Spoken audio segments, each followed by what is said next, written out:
नमस्कार, नित्या क्लासेज अकलेरा में आपका स्वागत है। आइए आज हम पढ़ते हैं ऑब्जेक्टिव प्रश्नों की वह कक्षा जिसमें आपको 3 पाठों के ऑब्जेक्टिव प्रश्न देखने को मिलेंगे। कहते हैं ना कि संसार का पी पी जहर जब कर लिया मन को सरल, भगवान शंकर हो गए फिर राख क्या श्रृंगार क्या। आपको मेहनत तो करनी ही होगी कि जब नाव जल में छोड़ दी तूफानों में ही मोड़ दी, दे दे चुनौती सागर को फिर धार क्या मझधार क्या।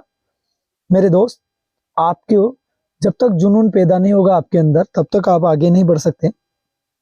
कि पानी में तस्वीर बना सकते हो तुम, पानी में तस्वीर बना सकते हो तुम, अरे कलम को शमशीर बना सकते हो तुम। कायर है जो तकदीर पे रोते हैं, अरे कायर है मेरे दोस्त जो तकदीर पे रोते हैं। जैसी चाहो वैसी तकदीर बना सकते हो तुम, मगर उसके लिए परिश्रम तो करना पड़ेगा। बिना परिश्रम के कुछ नहीं मिलता इस जमाने में। तो आइए इसके साथ हम नई शुरुआत करते हैं। और आज हम पढ़ने जा रहे हैं प्रेमघन की छाया स्मृति पाठ के ऑब्जेक्टिव क्वेश्चन, और इसके साथ साथ 3 पाठ हैं। पहला हमारा प्रश्न है, शुक्ल जी के घर पर साहित्यिक वातावरण किसके कारण मिला। तो शुक्ल जी को घर पर साहित्यिक वातावरण किसके कारण मिला। तो सबसे पहले लिखा रहा है, कहते हैं कि 4 ऑब्जेक्टिव देखते ही, मतलब 4 ऑप्शन देखते ही हम कंफ्यूज हो जाते हैं और सोचते हैं आज न छोड़ेंगे तुझे धम धमा धम धम, आज न छोड़ेंगे तुझे धम धमा धम धम। गलती क्या होती है, हो सकता है यही सही हो सकता है यही सही हो सकता है यही सही हो सकता है यही सही हो, क्योंकि माइंड ऐसा है ना, कंफ्यूज हो जाता है, पता नहीं इसमें से कौन सा सही है। और प्रश्न भी हमारी तरफ ऐसा ये जो ऑब्जेक्टिव क्वेश्चन है ये हमारी तरफ ऐसा इशारा करते हैं, जैसे कहते हैं ना, तूने साथ जो मेरा छोड़ा गलत मैं करवा दूंगा। तो भाई साहब हम कंफ्यूज हो जाते हैं और सही की जगह गलत को जाके ठीक कर देते हैं। तो आइए हम अच्छे से समझते हैं। अब हमारा प्रश्न है, शुक्ल जी के घर पर साहित्यिक वातावरण किसके कारण मिला शुक्ल जी को। तो अपने दादाजी के नहीं, अपने गुरु जी के नहीं, अपनी माता जी के नहीं, किसके कारण मिला, पिताजी। किसके कारण, पिताजी के कारण। प्रश्न नंबर 2, लेखक रामचंद्र शुक्ल को किस आयु में लेखकों की मंडली मिल गई थी, किस आयु में मिल गई थी। तो 20 वर्ष की आयु में नहीं, 10 वर्ष की नहीं, 25 वर्ष की नहीं, तो 17 वर्ष की में, 16 वर्ष की में। कितने वर्ष, 16 वर्ष। मैंने अभी कहा ना आपसे कि 4 ऑप्शन देखते हम कंफ्यूज हो जाते हैं। क्योंकि चारों ऑप्शन हमें ऐसे लगते हैं जैसे प्रेम करने वाले को उसकी महबूबा, और ऐसे इशारा करते हैं कि नहीं करते हैं कि बेदर्दी से प्यार का। क्योंकि चारों ऑब्जेक्टिव हमको ऐसे लगते हैं, मानो यही विकल्प सही है, मानो यही सही है, और वहां जाके हम कंफ्यूज हो जाते हैं। तो ऐसे आपको कंफ्यूज नहीं होना है। प्रश्न नंबर 3 देखते हैं, प्रेमघन जी के मकान के ऊपर का बरामदा किससे ढका हुआ था। बहुत शानदार प्रश्न है। प्रेमघन जी के मकान के ऊपर का बरामदा किससे ढका हुआ था। खाली जगहों से नहीं, खंबों से नहीं, मूर्ति से नहीं, तो किससे ढका हुआ था, लताओं से। किससे ढका था, लताओं से। किससे ढका था, लताओं से। कहते हैं ना कि बातों ही बातों में हो गई खता, बातों ही बातों में हो गई खता, आरी लता आरी लता। तो भाई साहब इन चीजों को थोड़ा छोड़े, इनको नहीं छोड़ेंगे तो आप हमेशा हंसते रहेंगे। प्रश्न नंबर 4 की ओर बढ़ते हैं, प्रेमघन की पहली झलक किस तरह से दिखी। तो पहले देखते हैं, बाल बिखरे हुए थे और एक हाथ कंधे पर था। दूसरा देखते हैं, कंधे पर बिखरे बाल थे और दोनों हाथ खाली थे। नहीं, ये तो गलत है, यूं दिख रहा है, कंधों पर बिखरे बाल थे और एक हाथ कंधे पर था, ये तो बिल्कुल गलत है। कंधों पर बिखरे बाल थे और दोनों हाथ कंधों पर थे, अरे यार कैसी बातें कर दी, ये तो गलत हो रहा है। तो हमारा जो ऑप्शन है वो कौन सा सही हो जाएगा, बाल बिखरे हुए थे और एक हाथ कंधे पर था, फर्स्ट वाला सही हो जाएगा। प्रश्न नंबर 5 की ओर बढ़ते हैं, चौधरी प्रेमघन साहब कहाँ रहते थे। चौधरी जो प्रेमघन साहब है वो कहाँ रहते थे? काशी में। कहाँ रहते थे? काशी में नहीं, भदोही में नहीं, प्रतापगंज में नहीं, तो कहाँ रहते थे? मिर्जापुर में। कहाँ रहते थे? मिर्जापुर में। कहाँ रहते थे? मिर्जापुर में। अगले प्रश्न की ओर बढ़ते हैं। प्रश्न नंबर 6, रामचंद्र शुक्ल जी की मित्र मंडली में निम्न में से कौन शामिल नहीं थे? काशी प्रसाद जायसवाल बिल्कुल शामिल थे, क्योंकि काशी प्रसाद जायसवाल, बिल्कुल जायसवाल, जायसवाल। दूसरे थे हालना, गोंड और एक द्विवेदी। ये आपको याद रखना, ये चारों तो शामिल थे। चारों क्या थे? शामिल। तो अब इसमें से जायसवाल हाँ थे, हालना थे, अब दो तो हो गए। अब तीसरे की ओर बढ़ते हैं। हरि प्रसाद शास्त्री, द्विवेदी, मैंने अभी आपसे कहा था ना द्विवेदी, द्विवेदी भी थे, तो ये हरि प्रसाद शास्त्री नहीं थे। ये आपका आंसर सही हो जाएगा, ठीक है ना? ठीक है, तो ये आंसर क्या आ जाएगा? हरि प्रसाद द्विवेदी, क्योंकि ये हरि प्रसाद शास्त्री ये नहीं थे। अब अगला देखते हैं। प्रश्न नंबर 7, शुक्ल जी की मित्र मंडली का नाम उर्दू भाषी लोगों ने क्या रख दिया था? संदेश मंडली नहीं, संदेह मंडली नहीं, भारतेंदु मंडली नहीं, क्या रख दिया था? निसंदेह मंडली। क्या नाम रख दिया था? निसंदेह मंडली। ध्यान रखना आप, क्या नाम रख दिया था? निसंदेह मंडली। अगले प्रश्न की ओर बढ़ते हैं। प्रश्न नंबर 8, लेखक के पिता ने उन्हें किस साहित्यकार के नाटक सुनाए? लेखक के पिता ने उन्हें किस साहित्यकार के नाटक सुनाए? तो इसको समझते हैं। लेखक के पिता ने उन्हें किस साहित्यकार के नाटक सुनाए? प्रेमघन के नहीं, केदारनाथ के नहीं, उमाशंकर के नहीं, किनके सुनाए? भारतेंदु हरिश्चंद्र के। देखिए मानवीय भूलवश ये प्रश्न थोड़ा गलत टाइप हो गया, और आप जानते हैं मेरे पास इतनी सुविधाएं नहीं है, मैं तो खुद मोबाइल से टाइप करता हूँ, और मानवीय भूलवश गलती हो ही जाती है, तो ये थोड़ा सा इधर टाइप हो गया। तो इसको देखिएगा, प्रेमघन के प्रति शुक्ल जी की दृष्टि कैसी थी, कैसी दृष्टि थी, उस पर चर्चा करते हैं। तो यहाँ दे रखा है कि पुरातात्विक दृष्टि थी, आधुनिक दृष्टि थी, सामंजस्य की दृष्टि थी। तो भाई साहब यह पहला ही आंसर सही है, पुरातात्विक, ठीक है ना? पहले मैंने दे दिया इसमें पुरातात्विक दृष्टि, ठीक है, तो ये उत्तर है, पुरातात्विक दृष्टि थी। अगले प्रश्न की ओर बढ़ते हैं। लेखक के बचपन में किस साहित्य को वे चित्ताकर्षक ढंग से सुनते थे? इसको समझते हैं। लेखक के बचपन में किस साहित्य को चित्ताकर्षक ढंग से सुनते थे? मतलब लेखक अपने बचपन में किसे जो है चित्ताकर्षक ढंग से मन लगाकर सुनते थे? तो रामायण को नहीं सुनते थे, रामायण को, महाभारत को नहीं, भगवत गीता को नहीं, किसको सुनते थे? रामचरितमानस और रामचंद्रिका को, क्योंकि उनके पिताजी उन्हें ये सुनाया करते थे। अगला प्रश्न है, निसंदेह शब्द का क्या अर्थ होता है? अद्वितीय नहीं, असमय नहीं, निश्चित रूप से नहीं, तो क्या अर्थ होता है? बिना संदेह के। क्या अर्थ होता है? बिना संदेह के, ठीक है, ये अर्थ होता है बिना संदेह के। प्रश्न नंबर 12, मिर्जापुर, देखिए मानवीय भूलवश थोड़े से प्रश्न इधर उधर टाइप हो गए, आप इन्हें अच्छे से समझना। मिर्जापुर आने पर रामचंद्र शुक्ल को किस सुप्रसिद्ध कवि के रहने के बारे में सूचना मिली? पंडित केदारनाथ, है ना, पंडित केदारनाथ। और अगला है भगवान दास, काशी प्रसाद, तो किसके बारे में मिली थी?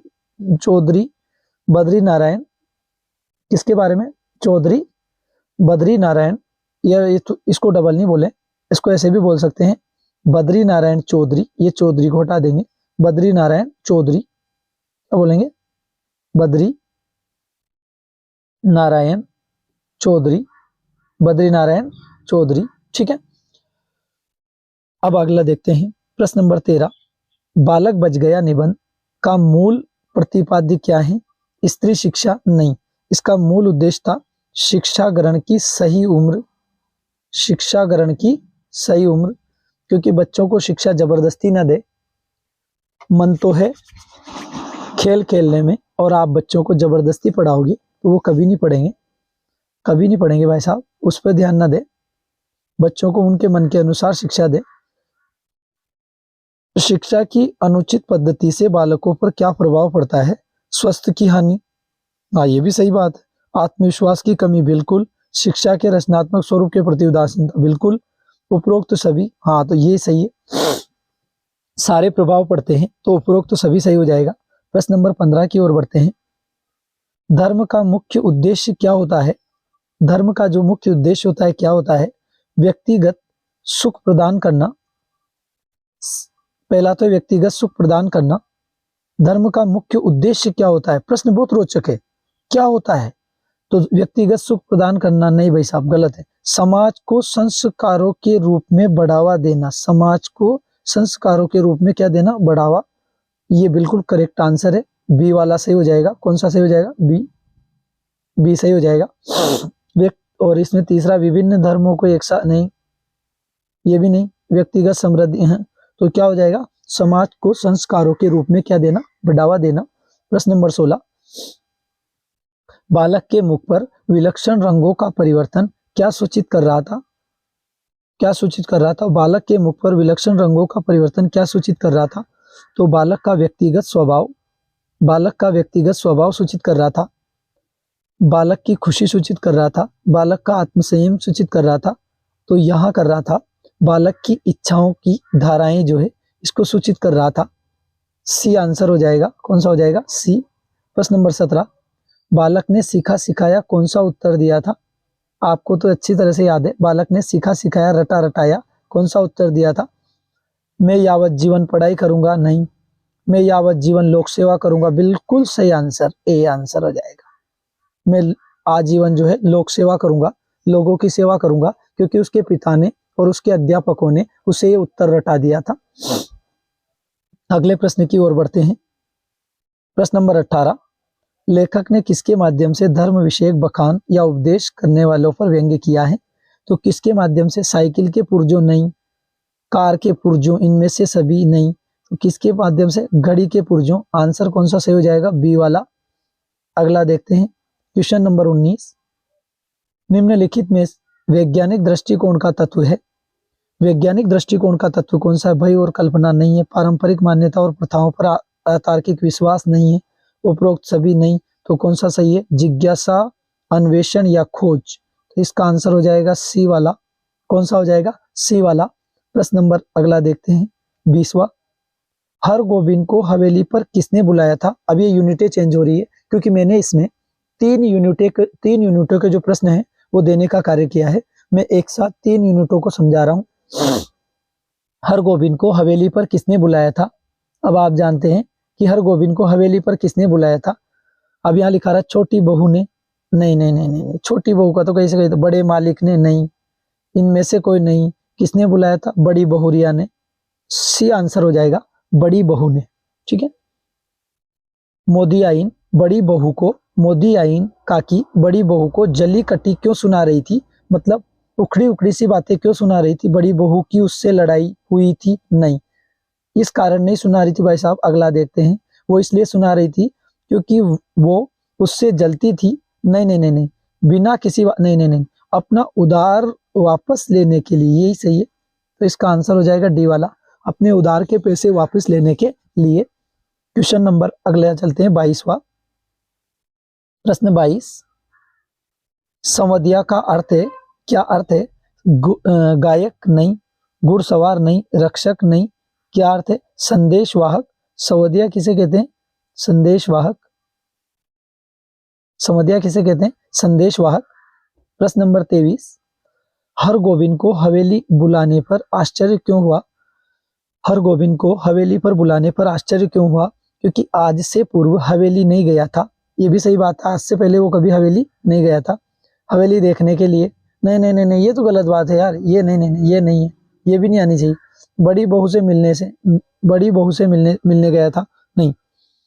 मतलब उसको आश्चर्य क्यों हो रहा था? आश्चर्य इसलिए हो रहा था क्योंकि डाक के जमाने में उसकी जरूरत पड़ने पर, किसके जमाने में? डाक के जमाने में उसकी क्या पड़ रही थी? जरूरत। इसलिए उसको आश्चर्य हुआ था कि यार इस जमाने में इतने डाकघर खुल गए हैं फिर भी मेरी जरूरत पड़ रही है, तो ये कैसी बात है। प्रश्न नंबर 24, हर गोविंद को संदेश सुनाते समय बड़ी बहुरिया क्यों रोने लगी?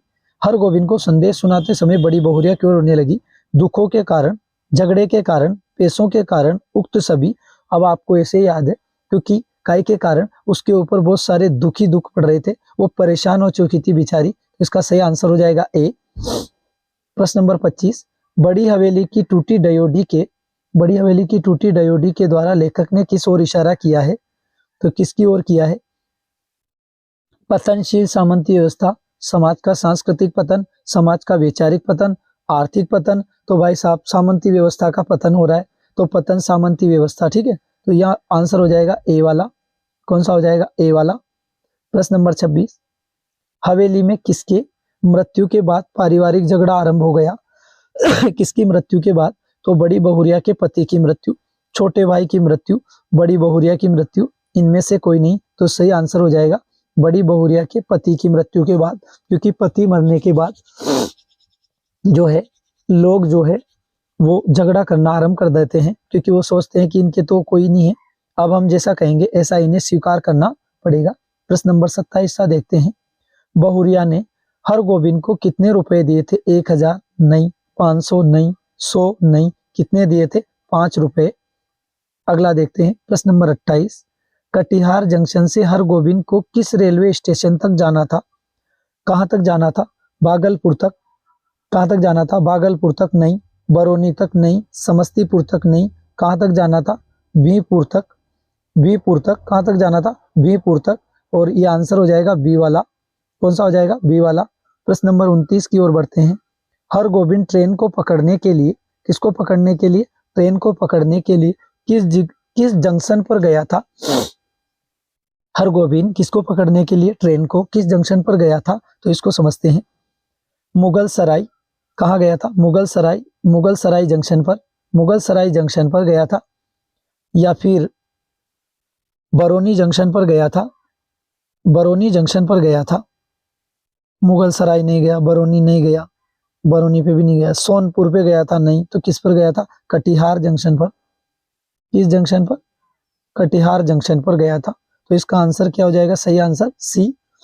अगला देखते हैं, बथुआ साग को खाकर जीना, बासी मतलब बथुआ साग को खाकर जीना, बथुआ साग को खाकर जीना संकेत करता है स्वास्थ्य के प्रति सजगता, शाकाहारी होना, आर्थिक संपन्नता नहीं, आर्थिक विपन्नता, क्योंकि धन की कमी। सही आंसर है बी। मैं समय के अभाव के कारण आपको कम समय में ज्यादा चीजें करवाने की वजह से थोड़ी स्पीड से खींच रहा हूँ, क्योंकि आपका समय खराब ना हो, क्योंकि समय बड़ा अनमोल है। जिसने समय की कदर करी उसकी समय ने कदर करी, और जिसने समय की कदर नहीं करी उसकी कोई कदर नहीं होती। प्रश्न नंबर 31, संवदिया अपना संदेश क्यों नहीं कह पाया? वह भूल गया, गलत बात है, नहीं भूला था। वह बड़ी बहू के भाइयों से डर गया, गलत बात है। इसमें उसे अपने गांव की बेइज्जती लगी, बिल्कुल राइट आंसर, क्योंकि वो जानता था कि अगर मैं ऐसा संदेश सुनाऊंगा तो मेरे गांव की क्या होगी? बेइज्जती। प्रश्न नंबर 32, कौन सा ढेला उठाने पर संतान वैदिक पंडित होती थी? शमशान का ढेला, वेदी का ढेला, गोबर युक्त मिट्टी का ढेला, खेत की मिट्टी का ढेला। तो किसका ढेला? किसका ढेला उठाने पर? तो वेदी का ढेला। तो इसका सही आंसर हो जाएगा, इसका सही आंसर हो जाएगा बी वाला। कौन सा हो जाएगा? बी वाला। इसी के साथ हम कक्षा को यहीं विराम देते हैं, क्योंकि हमने 32 प्रश्नों को अच्छे से पढ़ा और इनको अच्छे से समझा।